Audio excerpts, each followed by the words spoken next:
Bom, pessoal, vamos falar hoje sobre a estabilidade sindical. Isso, dirigente sindical. Mas eu prometi, nas aulas anteriores, que se eu me lembrasse, né, de algum fato que tenha passado batido nas aulas, eu traria a qualquer momento. Então, Paulinho, eu vou abrir um parênteses na estabilidade sindical e para dar, né, dar um retorno,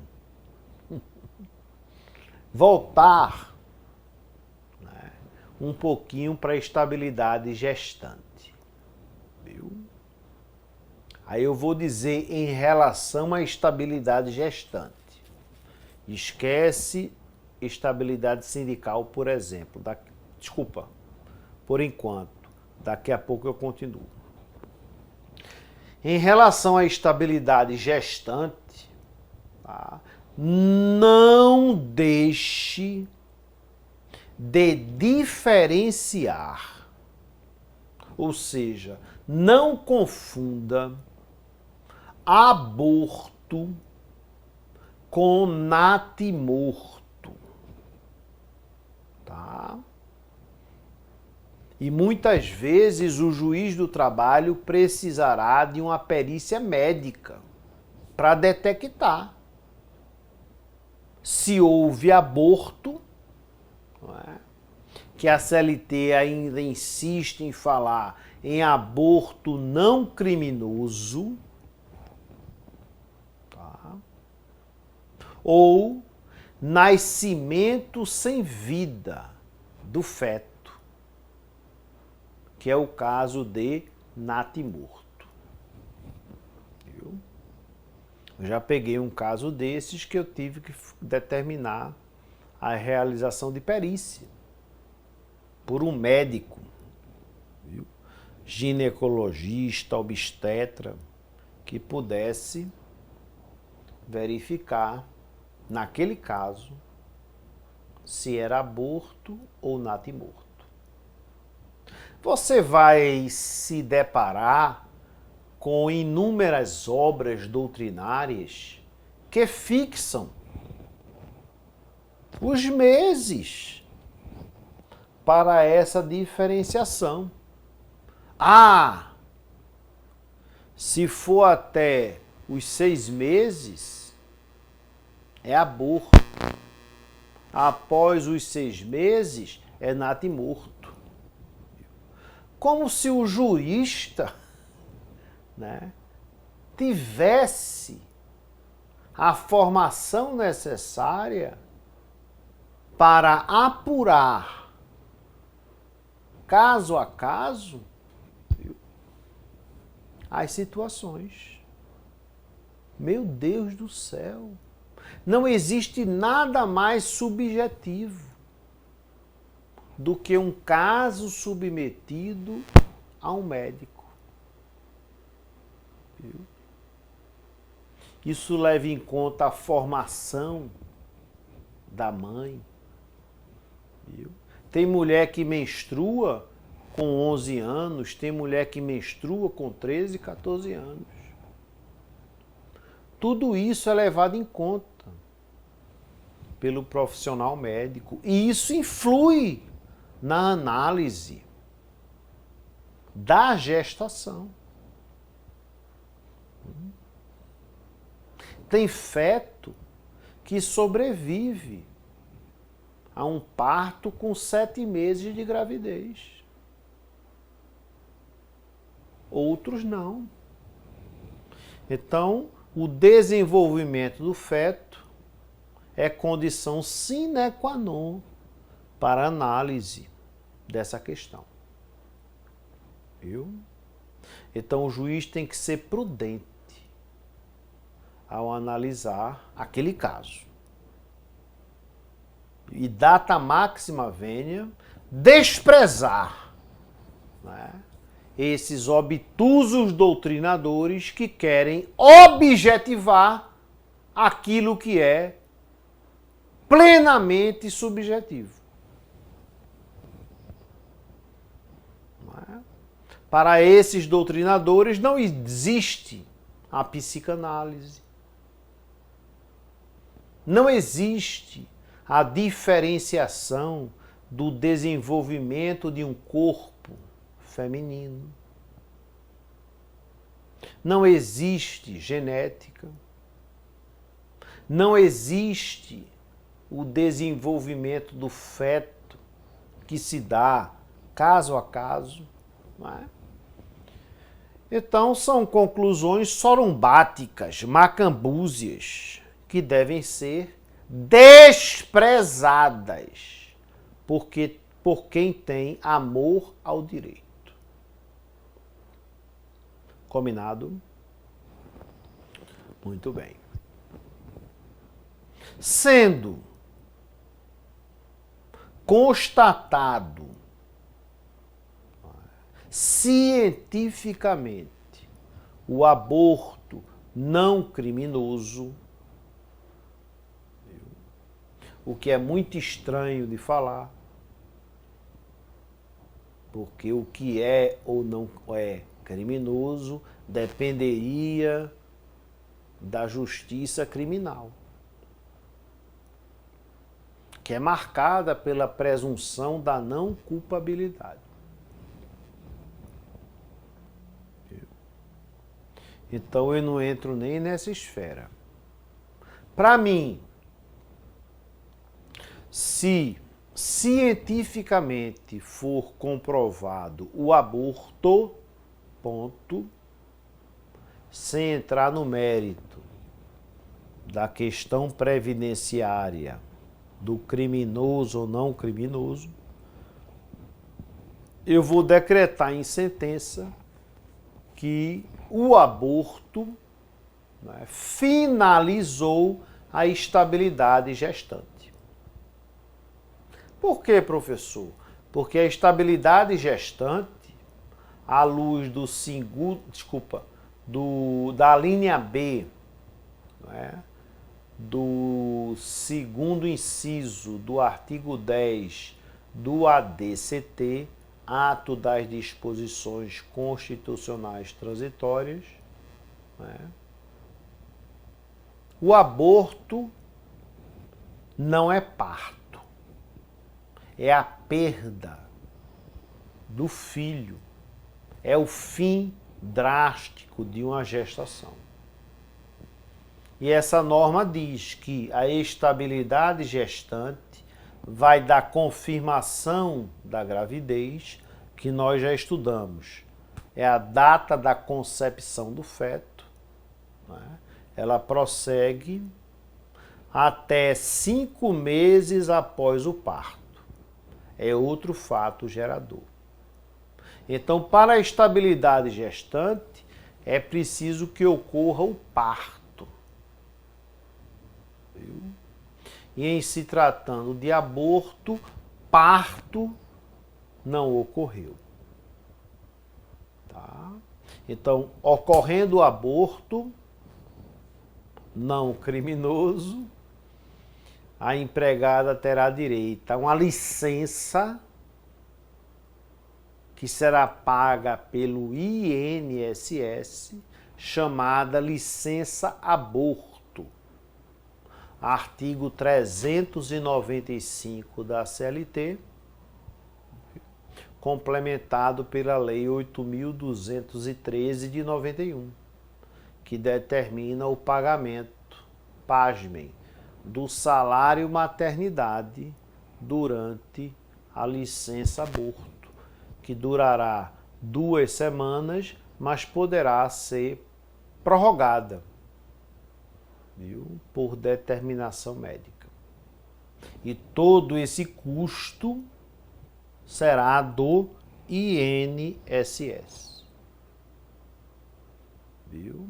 Mas a doutrina e a jurisprudência chegaram a um consenso de que essa licença aborto, mesmo arcada pelo INSS, ela tem natureza de interrupção no contrato de trabalho, o que leva o empregador, viu, a recolher o INSS, FGTS, computar aquele período para fins de férias, 13º salário e tudo mais. Viu? Não será considerada como suspensão contratual estrito sensu.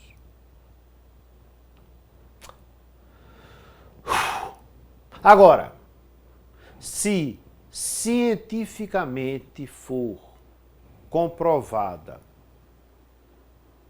ou comprovado, ficou melhor comprovado, o nascimento sem vida do filho, tá? Ou seja, ocorreu o parto, que é o fato gerador para a continuidade da estabilidade gestante, mas a criança nasceu morta, viu? É o famoso natimorto, nascimento sem vida. Aí, nesse caso, a empregada terá direito à a estabilidade gestante até 5 meses pós-parto, mesmo tendo o feto falecido antes do parto. Isso tem até no site do INSS, tá certo? Combinado? Por quê? Porque a estabilidade gestante, presta atenção, artigo 10 do ADCT, ela tem início na data da confirmação da gravidez, que é a concepção, súmula 244 do TST, até 5 meses após o parto. E o parto ocorreu com o natimorto, mas ocorreu o parto. Então não é aborto, é nascimento sem vida.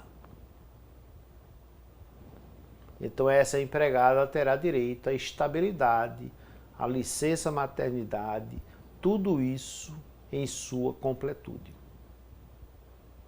viu? Sem qualquer prejuízo.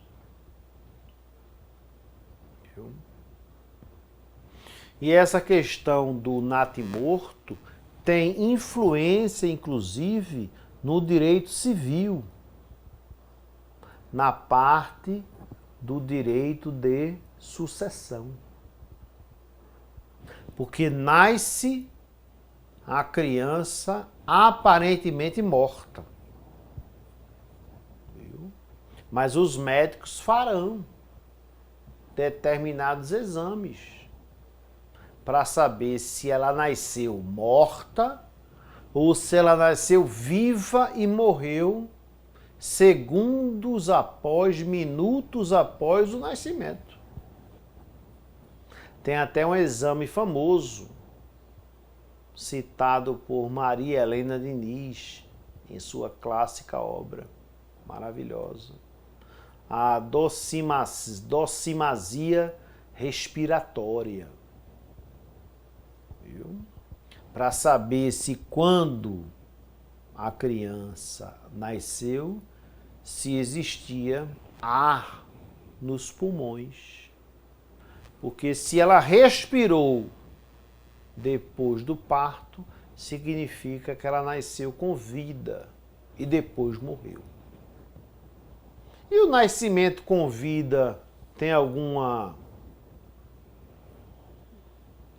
privilégio, alguma prerrogativa? Tem. Porque quando ocorre o nascimento com vida, mesmo que a vida seja extremamente efêmera e venha a findar logo depois, viu? Aquele feto se tornou pessoa física, adquiriu personalidade jurídica. a pessoa física adquire personalidade jurídica com o nascimento com vida e perde a personalidade jurídica com a morte, quando se transforma em espólio. Então, para fins sucessórios, isso é extremamente importante. Viu?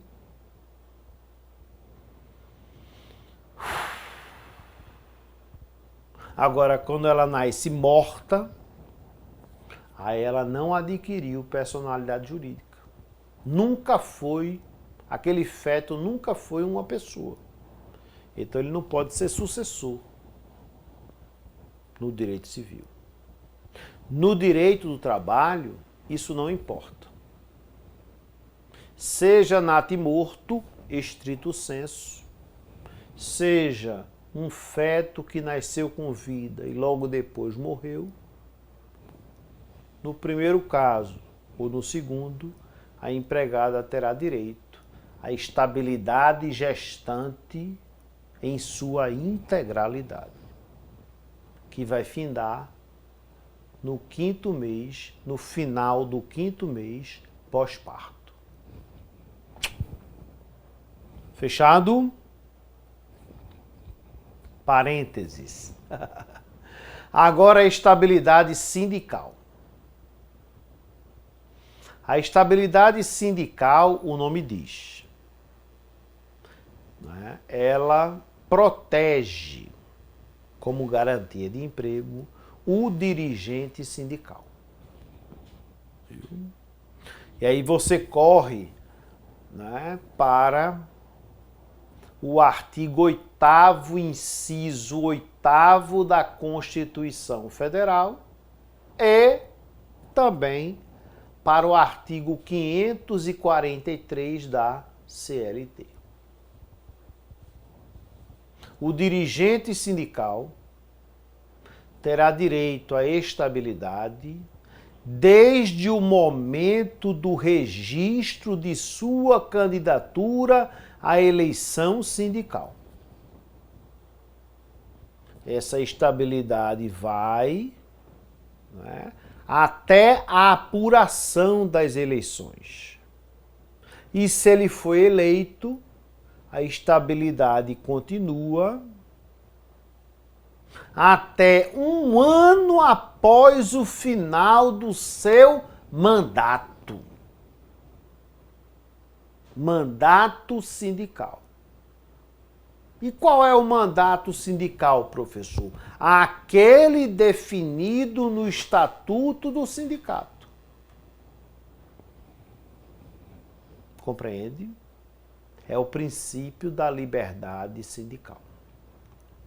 O mandato pode ser de 1 ano, 2 anos, 3 anos e etc. Viu? Tá certo? Esse dirigente sindical terá estabilidade, porque foi eleito, desde o registro de sua candidatura até 1 ano após o final do seu mandato. Seja o mandato de 1 ano, 2 anos, 3 anos, não importa.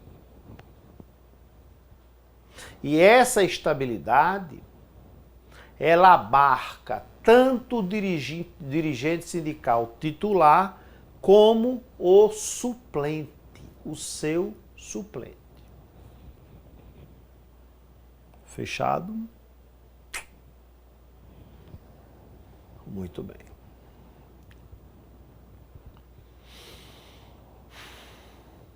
Professor, tem um sindicato,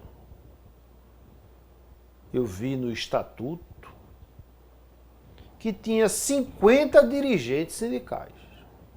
Eu fui olhar, tinha dirigente sindical propriamente dito, tinha dirigente sindical, né, econômico, financeiro, grevista, tinha dirigente sindical para a Copa, para o estacionamento.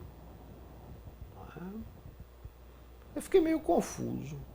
Ô, professor, esses 50 dirigentes sindicais eleitos, né, mediante eleição secreta, escrutínio secreto, para cumprir aquele mandato previsto no Estatuto do Sindicato. Todos esses 50 terão direito à estabilidade? Não. Não. A súmula 369 do TST, presta atenção, a súmula 369 do TST terminou respaldando o artigo 522 da CLT. Ou seja, limitando a estabilidade sindical a, no máximo, 7 dirigentes titulares e 7 suplentes. E a súmula 369 do TST, no item correspondente, ainda nos fez o favor de somar 7 titulares, 7 suplentes, igual a 14. Não é? Obrigado, TST, por fazer essa soma para a gente. Então, dirigentes sindicais, o sindicato pode ter quantos quiser, mas vai ter que, no estatuto, definir os 7, máximo, os 7 dirigentes sindicais portadores da estabilidade sindical. E com eles vêm os 7 suplentes. Então, a estabilidade sindical só pode proteger no máximo 14 empregados, que são os 7 dirigentes sindicais previstos em seus cargos pelo Estatuto, com mais os 7 suplentes respectivos.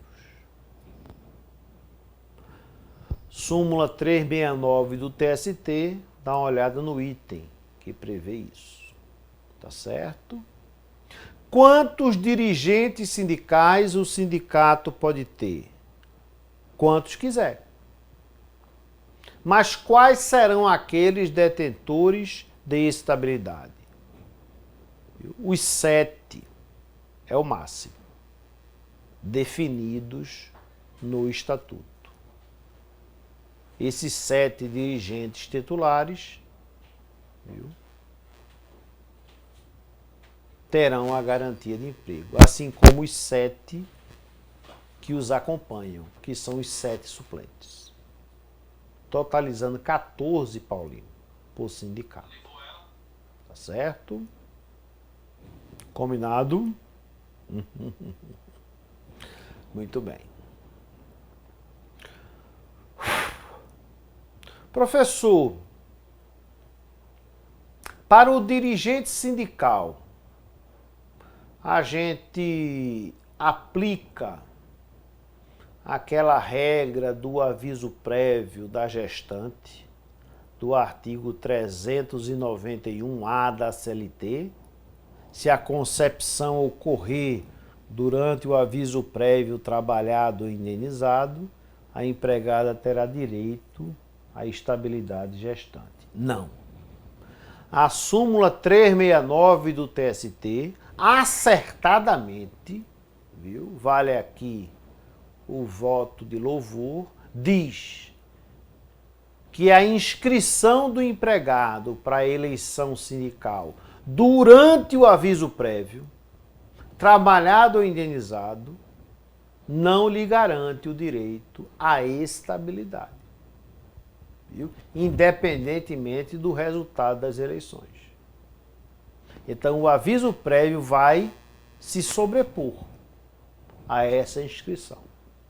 A inscrição do dirigente sindical para a eleição sindical não vai atingir, não vai anular, não vai tornar sem efeito o aviso prévio trabalhado ou indenizado. Fica atento a isso. É muito importante. Professor, voltando a fazer um paralelo com a estabilidade gestante, nós aprendemos que no caso da gestante é irrelevante o conhecimento patronal do estado gravídico da empregada. É assim com o dirigente sindical? Não. A súmula 369 do TST, viu? Ela respaldou previsão da CLT de que o empregado, ao registrar a sua candidatura à eleição sindical em determinada chapa, o sindicato, ele terá 24 horas, viu, para comunicar oficialmente o empregador daquele registro. Uma vez o sindicato cumprindo com essa previsão legal, aquele empregado estará protegido. Viu? Se perder a eleição, a estabilidade acaba. Se for vitorioso na eleição, ela continua durante todo o seu mandato previsto no estatuto e acabando o mandato, 1 ano a mais. É isso. Então, para o dirigente sindical, ao contrário da gestante, o conhecimento patronal da sua inscrição para a eleição sindical é condição sine qua non para a aquisição da estabilidade. E para isso o sindicato tem 24 horas. Passadas as 24 horas, acompanha comigo, súmula 369 do TST. Passadas as 24 horas e o sindicato, de repente, não comunicou ao empregador, presume-se que o empregador não tenha conhecimento do registro da candidatura. E a partir daí, se o empregador dispensar sem justa causa esse empregado, a dispensa é válida. Porque ele não sabia que aquele empregado tinha realizado a inscrição no sindicato para a eleição de dirigente sindical.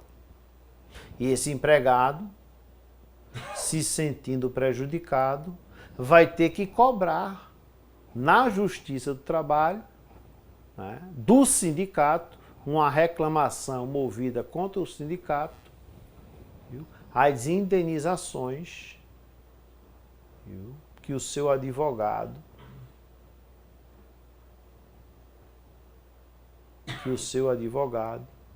chegou à conclusão que ele faz jus. Indenização por dano moral, indenização por dano à imagem, indenização, por dano moral a título de lucros cessantes, artigo 402 do Código Civil e etc.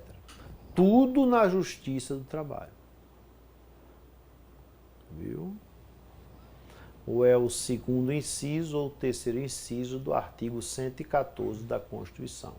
Os litígios envolvendo empregados e empregadores e sindicatos.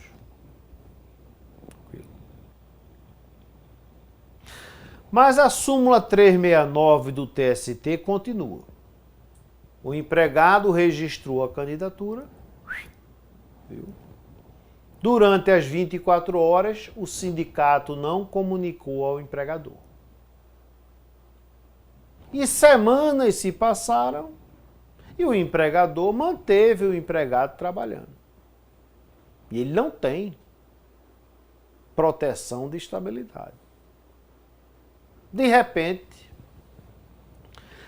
por qualquer meio, observem, por qualquer meio, o empregador tomou ciência do registro da candidatura. e-mail, panfleto, WhatsApp, Telegram, o que for, Instagram, o empregador tomou conhecimento de que aquele empregado registrou a sua candidatura. Pronto. Basta isso para que o empregado se torne, a partir dali, estável.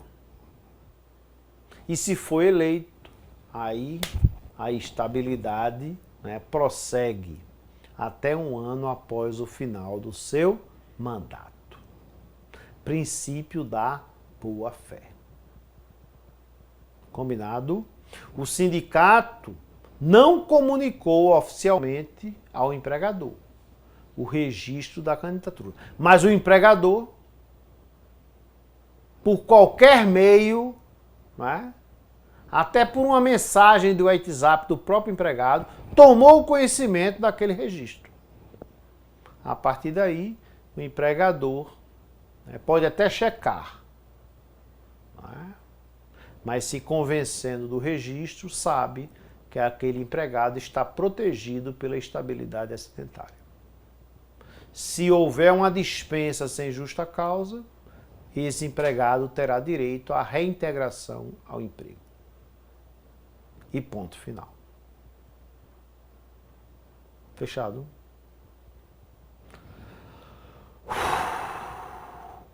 Tranquilo? Ó, anota aí também a OJ 365 da SDI1. OJ 365 da SDI1. O sindicato é composto basicamente da diretoria, está no ápice, do Conselho Fiscal e da Assembleia, né, ordinária ou extraordinária convocada pelo sindicato. A Assembleia que serve, por exemplo, para definir a deflagração ou não de uma greve, né, a participação do sindicato em um acordo ou em uma convenção coletiva de trabalho. É a Assembleia.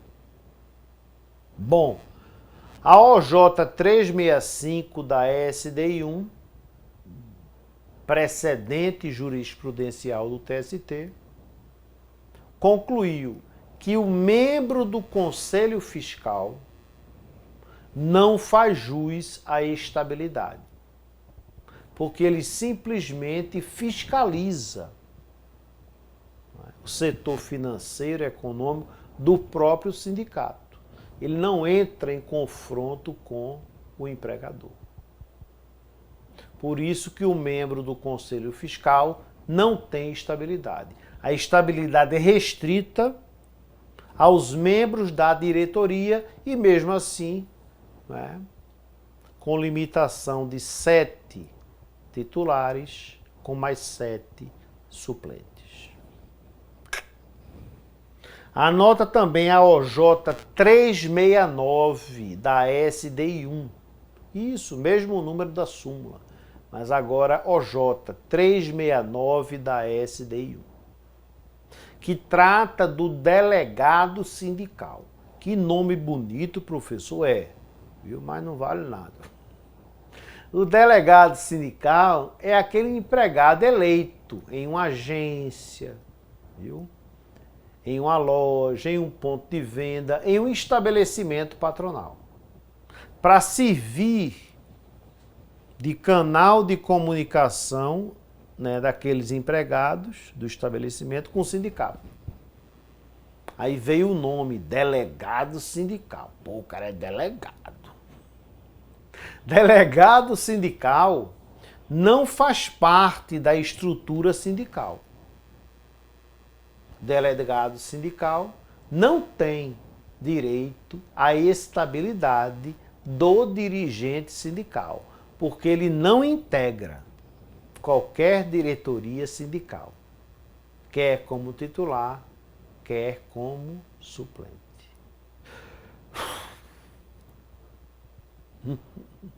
E voltando agora à súmula 369 do TST, vamos falar de um item que trata de categoria diferenciada, Paulinho. O cara, Paulinho, trabalha no Bradesco. Ele é caixa. E ele usa um anel azul, Paulinho, no dedo. E um cliente perguntou, esse anel azul é o quê? Eu sou engenheiro civil. E o cliente nada falou, mas pensou, véi, tu é um caixa de banco. Fela da gaita. Fecha parênteses. Enfim. O cara é formado em engenharia civil, viu?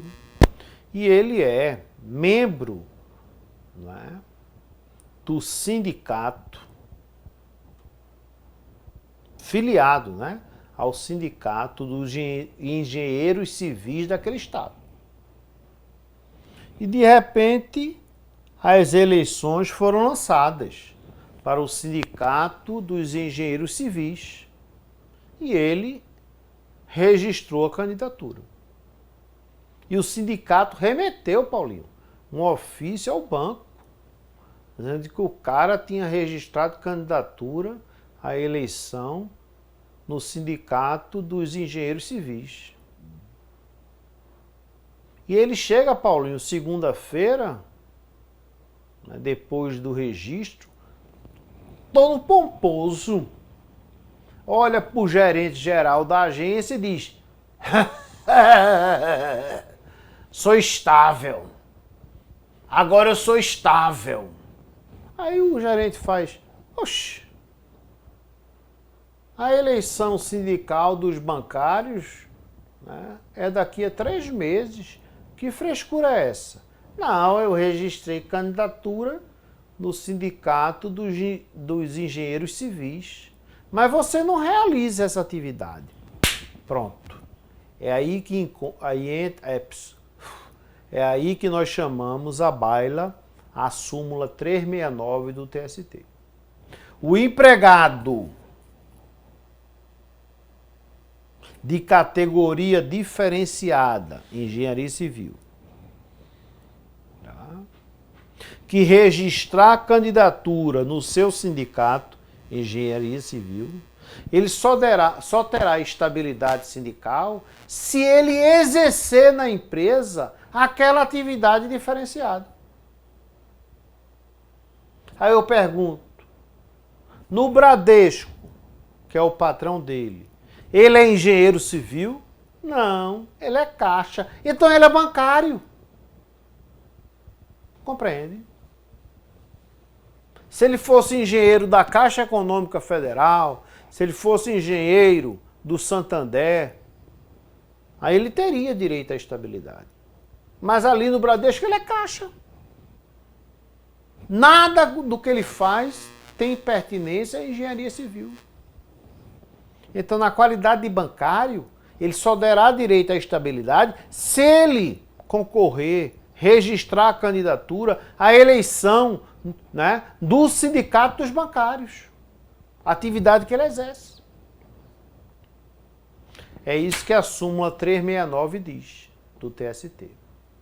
Empregado de categoria diferenciada, registrando a candidatura no sindicato da categoria diferenciada, só terá estabilidade se exercer aquela atividade diferenciada no empregador. Do contrário, não terá direito à estabilidade.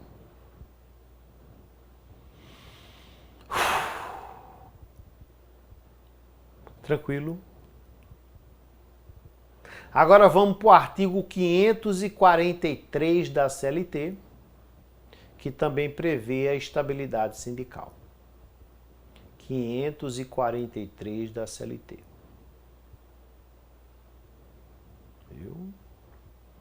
O dirigente sindical tem direito à estabilidade? Tem. Até 1 ano após o final do seu mandato. E ele também tem direito à inamovibilidade. Isso está no artigo 543 da CLT. E é, professor, é. O empregador não pode, em momento algum, criar obstáculo ou obstáculos ao exercício do mandato sindical. Inclusive, em relação à transferência de localidade. Ele não pode ser transferido de localidade a ponto que o impeça de exercer o mandato sindical. Eis a garantia da inamovibilidade. Porque a garantia do dirigente sindical não é personalíssima. É uma garantia de toda a categoria. É uma garantia coletiva. Então a proteção não é a pessoa do dirigente, mas sim a coletividade. Então a coletividade não pode ficar órfã daquele dirigente que foi eleito em escrutínio secreto, seja titular, seja suplente.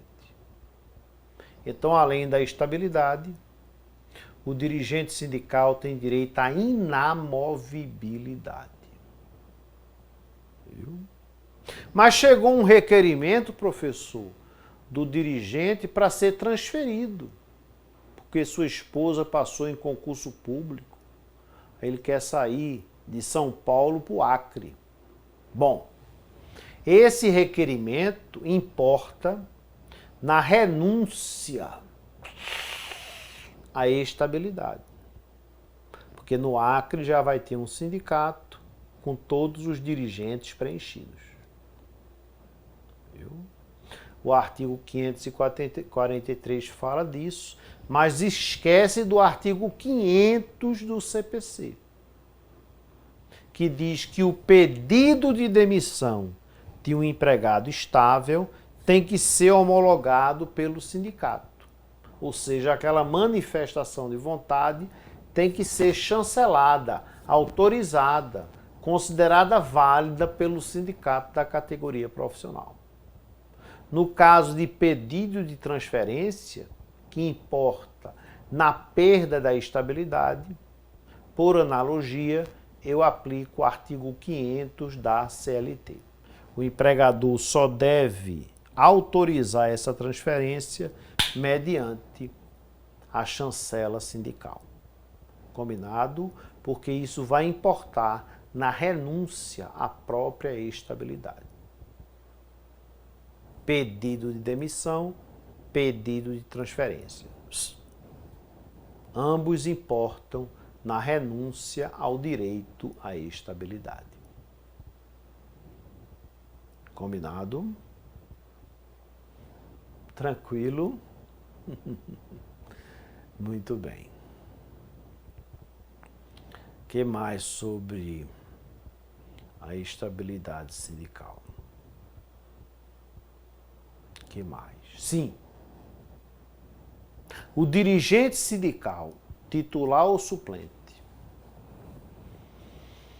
para ser demitido por justa causa, observem, o empregador flagrou o dirigente sindical, titular ou suplente praticando falta grave.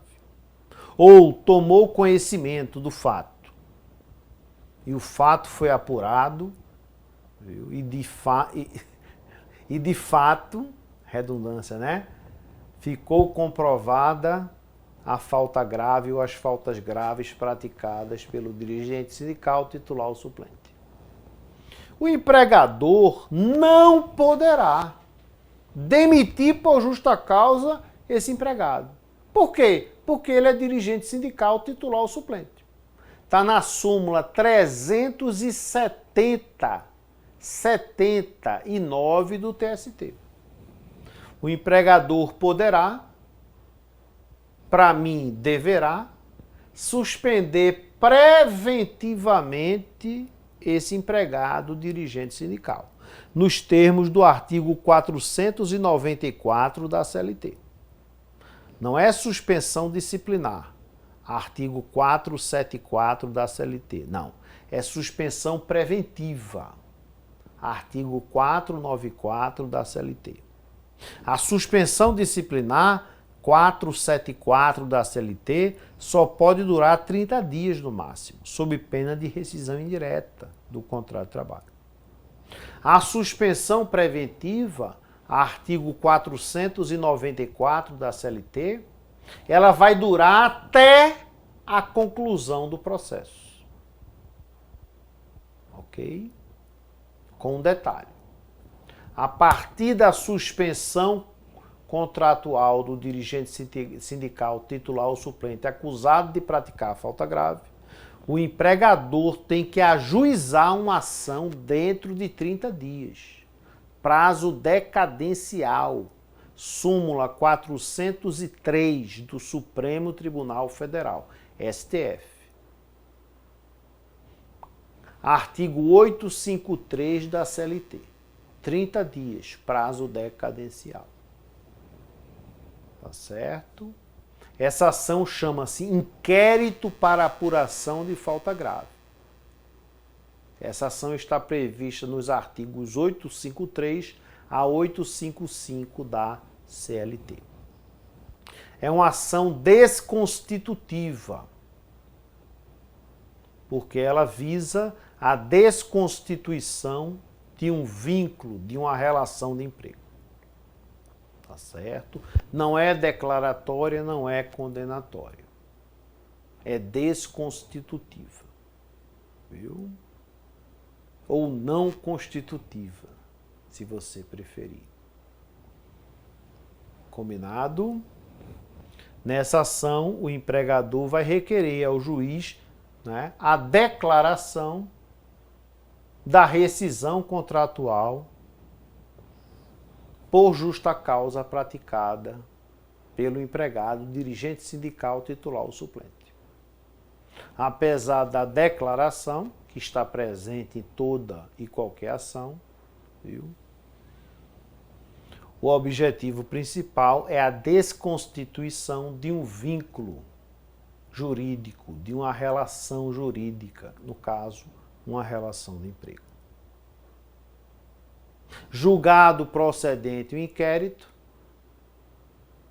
a rescisão contratual retroagirá,